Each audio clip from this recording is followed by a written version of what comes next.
What's the object? So I say this every time, and I know I'm not going to be able to educate enough people so that this will change. But it's not an object limit, you guys. It's a memory limit. It's a memory limit of how many objects the engine can keep track of at a time. And it's not an object in terms of like physical objects in the world. It's memory, allocated memory, like spaces, and those are referred to as memory objects because of programming paradigms. It's memory objects, not game objects. A game object can have many memory objects, and a game object can have n number of memory objects. So it's not 1-to-1 either. So, but the limit is like something 2 million U objects. That's why I always like, I want to point out that it's U object, not object limits. And I've explained this a billion times, and it really isn't. If you're not a programmer, this doesn't make sense because of the way it's a linguistic thing, the way we describe it. The fact that we when in programming, we kind of need to like create physical things to talk about. We need to anthropomorphize some things because it makes it easier to talk about things, and that's kind of fucks up when we talk about this thing. Yeah, I'm a programmer, it makes the perfect sense. Yeah, but for the people that aren't programmers, it doesn't make sense. So people think, oh, object limit, that must mean game objects. But that's not the case. So that's why it's kind of confusing.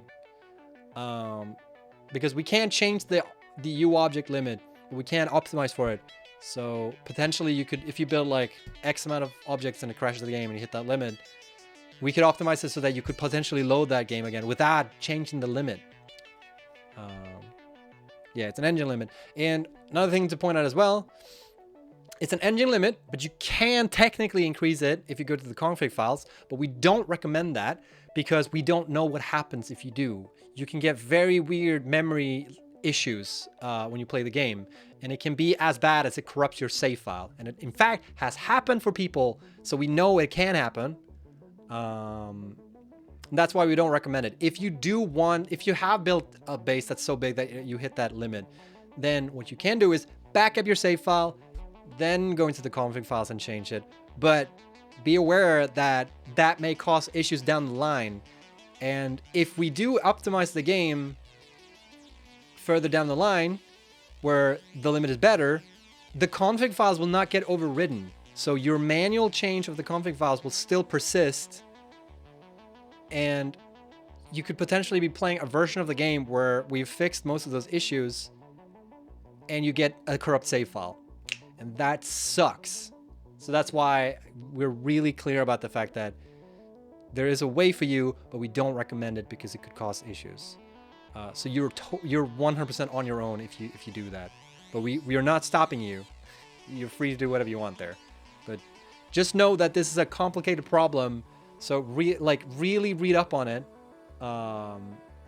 before doing anything.